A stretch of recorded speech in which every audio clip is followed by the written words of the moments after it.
Hey everyone, welcome to Radio Free Decipher. This is Kyle Hoyer as always, and with me is... Evan Lorenz. How are you? I'm doing good, man. I'm doing good. We are joined today by Kendrick Summers. How are you? Hello. These would be the champion and runner-up of yesterday's little tournament contest.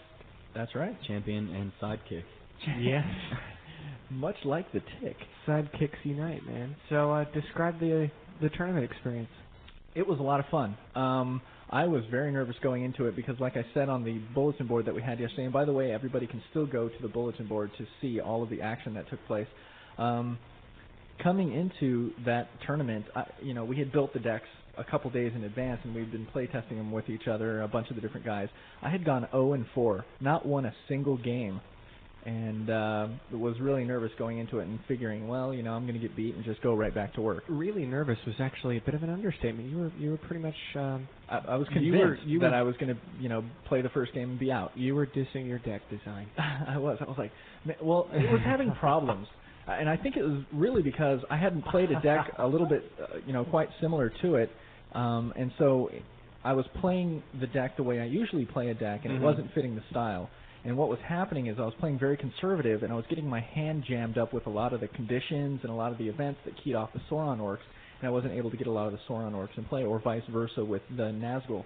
So I was getting my hand jammed up pretty well and not getting the cards that I needed when I needed them, and it was causing me to die. How about you, Kendrick? Did your deck fit pretty well with things you might build yourself, or no? I like the corruption concept. It's a tough way to win, but it is so satisfying. Yeah, it is. Corrupting the Ring Bearer is good, and there are a lot of cards that can do that. It'll continue to get easier to consider a corruption strategy. It's not the easiest thing in the world right now, but one of the things that all 8 of us noticed was that everybody suggested bidding really high. And I had wondered about that too. That's dangerous. Yeah, that's a metagame curve that has not quite gotten afraid of the black tokens right yet. Yeah, it was interesting. I think one of the deck designs recommended bidding so high on it in one of your early games, Kyle, that your opponent started with enough burdens for you to be able to use one of the Nazgul abilities right off the bat. Right. Well, the really bad one was when I played against Tom. He bid 4 burdens to start. Right. And I had that card, Enduring Evil, I believe it's a Sauron card that says spot X burdens to reduce a companion's strength by X. Right. And so I sent out one measly little orc, power 6, and strength of 6. Arwen on the first and Arwen, he was like, okay, well, Arwen comes out, and my Arwen will, take care of that guy pretty... Oh, actually, not so fast. No, yeah, my orc's actual strength was 5. It was even worse than 6. It was 5. And I spot 4 burdens and reduced Arwen's strength to 2 and overwhelmed her on the very first sight. And he was just like, what? And then the next turn, the same type of bad luck happened for Tom, and I was able to get out 2 Nazgul on sight too, and just started destroying his fellowship pretty quickly. How about you, Kendrick? Any good war stories? Never got a corruption victory in this tournament that we did. You came real close though. Came close. Against Kevin, I believe. I think I beat him to Sight 9 or overwhelmed his Frodo. Actually, I can't remember, but I would have certainly remembered a corruption victory. Did I mention they are very good? They are satisfying. Yeah, they are so good. Anyway, the deck did okay. It sputtered a little bit against Kyle in the very last game of the event to determine the winner. In that I just didn't have the minions, and Kyle's bow strategy just wiped me out. I did actually watch part of that, and it pretty much came down to a race for you in that last game, I think. Yeah, I almost made a bad decision and didn't move, but I had a couple of people in the cheering section that encouraged me to move to force Kyle to go. Right. The 2 sites on the last turn. Yep. Kendrick and I had actually played those 2 exact same decks in our little practice rounds twice before this tournament, and Kendrick beat me pretty handily both times. But what I learned from that was I was playing a very conservative type game, and it taught me not to be conservative. Because both games that we played, I had not really done enough damage to his fellowship to matter, and I was always staying right behind him, so he'd play on my side, and then he'd just beat me to the end. Right. And so I basically realized, well, I can't be as conservative, because neither of the times he was able to make any sort of a dent in my fellowship. So I just went faster when we played this last turn in the final game, and I was able to move twice when he couldn't. So that was pretty much the determining factor. So what do you do now? Do you scrap these decks, or do you kind of appropriate them and now tweak them to your taste and use them? Well, that's a good suggestion. I think one of the things that we're leaning towards is considering some kind of a deck clinic with these decks. Now that these guys have offered up their decks, we are talking about taking the opportunity to give them whatever personal tweaks we would put to them, and then post them back up there and get feedback from everybody and see maybe if there are decks that people want to go out and use, because there were a few pretty good ones. And I think based on the amount of time we've had to put into this game and watch its development and know all the nuances of this game, we have some expertise that we can lend to them. You know, a card here, a card there, maybe in some cases an entire culture here or culture there, you know, out of a deck or into a deck. But that might be an interesting thing, and I'd actually like to see what everybody listening, what their feedback might be on running a regular deck clinic. I wonder if that might be a good thing maybe on our website or something like that. Feel free to email me, Kendrick.Summers. Let me know what you think. So we'd certainly enjoy it because we like playing this game as much as you guys do. Cool. It was a lot of fun. Yeah. Nice job. And even though I lost the championship game, my guy gets a box of cards. That's all good. Who was your deck designed by? Go ahead, Kyle. Give the champion. Scott Valentine from deck? Northern Virginia designed my deck that I played, and I thought it was. I was a little down on the deck at first because I had to love it, but I grew to love it, and I think the only thing that I would possibly change in the deck was put some hates in it. Yeah, Scott, don't buy a word of that because he was dogging that deck early on. I was like, man, I'm gonna lose so quick. But it was a good deck design, and Kyle developed right into it. So that goes to show, you know, ride with a deck. Don't destroy it if it doesn't work. Right. I think the problem with the deck was me, not the deck. Yeah. I think it was changing my strategy and how I normally play is what made the deck happen. So I'm sure Scott plays that way all the time because it seems to work for him real well. Yeah. And you, Kendrick? Your deck was? It was a Ralph Lauren? Yeah, it was Ralph Lauren, done by Adam Molnar. Sorry, Adam, if I pronounce your last name incorrectly. Adam is from the Chicagoland area, and it looks like he is a university student at University of Chicago. So he calls his deck Love and Corruption, I guess, because it has Arwen and Aragorn in it, and Worry. Yep. Worry seemed to be really causing some problems for some people in that tournament. Actually, I think it to a large degree wrecked shop because the Uruk-hai are really strong. In general, they win more than half the time their skirmishes. So just that fact alone, in addition to the fact that there are a lot of Uruk-hai minions, as well as for example, the card Savagery didn't match their numbers, make them fierce. So not only are these Uruk-hai winning skirmishes, but they're doing it twice in basically a turn, and that adds burdens really quickly. There's also a good combo with, is it Saruman Snows? Oh yeah. Yeah, absolutely, and that's in this deck a couple of times too. Although early on, I found that I didn't really have the pool to sacrifice another minion to get a Saruman Snows out. The bows really hurt my Uruk-hai because their vitality is not very strong. So when I'm exerting them to do all these cool things, the bows catch up with me. So I didn't get a chance to put a whole lot of snow on Kyle, and maybe it would have helped a little bit, but his deck was really spinning. I was able to really be healing up my archers really quickly, and with Aragorn and his bow and Legolas Greenleaf out there, I was able to really pick off his Uruk-hai before they could do any worry damage to me. So. I think the one thing that surprised me out of all the decks that we picked was that we didn't really see a bona fide Moria Swarm deck. We didn't see the armories and the revolving weapons. And I've only got 5 pool. Well, here's 6 minions and 4 weapons for you. So that was a little disappointing because I would love to have gone up against a good Moria Swarm deck, but didn't see it. So.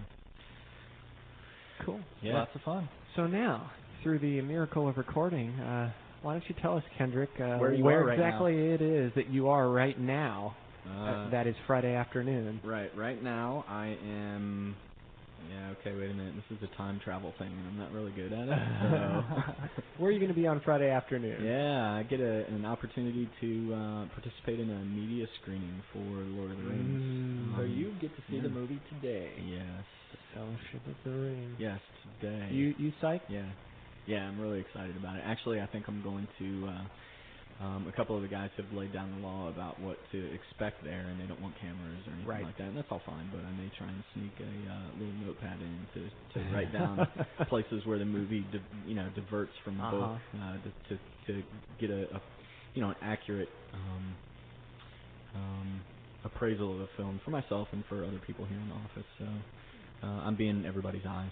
Yeah, you probably are one of the most devoted fans of the book in the office, I think. Yeah, I equate reading the Lord of the Rings with lots of childhood stuff, so I've been around it for a long time. It's finally here. I'm really excited. So everybody else that's had an opportunity to see it and talk about it and make reviews about it have really said a lot of nice things about it. It's going to be neat. So for those of us who have to wait another 10, 11 days or so, you'll just have to enjoy it fully. Yeah, yep. And if those of you that want me to spoil it, and I guess I'm talking in the office, I would certainly be glad to do so. Those of you that don't, I will keep my mouth shut. I think I'm going to try and keep my ears closed a little bit on the reviews. I'm going to try and make up my own mind, but that seems to never happen for me, but, whatever. Well, you do know how it is, right? I mean, you have... Yeah, I know how it is. Usually we encourage people to visit our site, but I will certainly put in a plug for another site, and that's the LordOfTheRings.net site that has all of the short commercial clips on their site that you can just click on and see it streaming, and the Gandalf one is really cool. Like, Ian McKellen is 61 years old, and his booming voice at the Bridge of Khazad-dûm is impressive. Well, you have a good time, man, and we will see you and talk about the movie on Monday. Yes. It's good. So, congratulations, Adam and Scott Valentine. Good decks. Everybody that submitted decks. Had a lot of fun. Had good points to them. So we want to try and help those decks and see more of those. Actually, I think a deck clinic is probably a good thing at this point. Thank you, Mr. Summers. As always, a scholar and a gentleman. Oh, how sweet. Yeah, whatever. Anyways, we got other news. Yes, of course. As everybody knows, this coming Wednesday, the 12th, is the release date for Theed Palace. Bum, bum, bum, bum. Very cool. Yeah, absolutely. There are packs actually floating around in-house now. I've seen Joe's and Joe opening them. Really? Yeah. I have not seen what that looks like. I'm very jealous.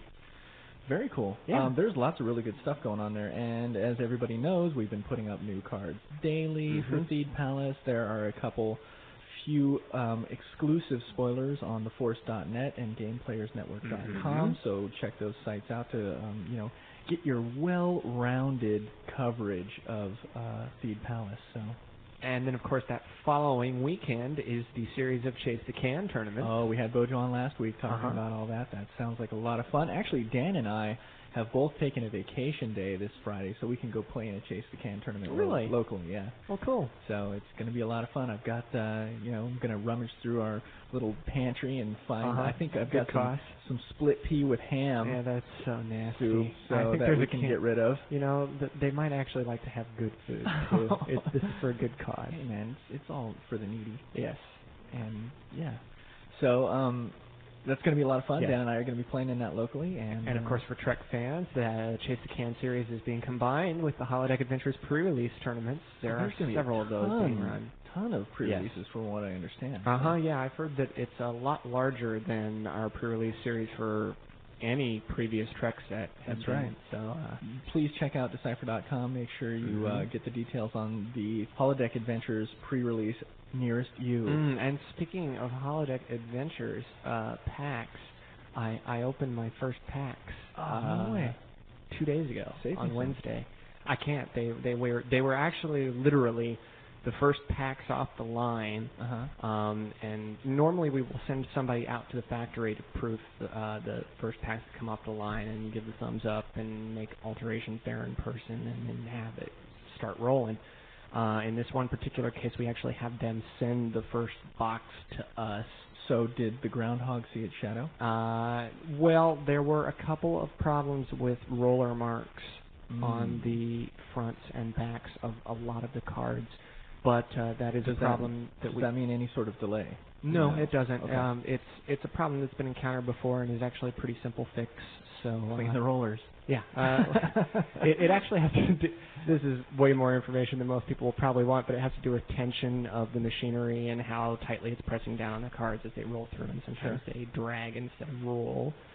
But suffice to say, that will be fixed, probably has been by the time you hear this, and Holodeck Adventures packs are being produced even as we speak. Fantastic. And I had the fun experience in my first pack of, at the very end of the pack, the last card was the Twin Mistresses of Evil, and this is the first time I had ever actually seen one of the black and white cards cut up, because you look at it on the sheet, and it's kind of cool, because, you get this little one of these things that's not like the others, but it's also sitting on the sheet right next to a card that is in color, so it's not quite as stark a difference, but I'm flipping through my pack, and I got to that last card, and I was like, whoa. This is cool. Strange, huh? It was bizarre.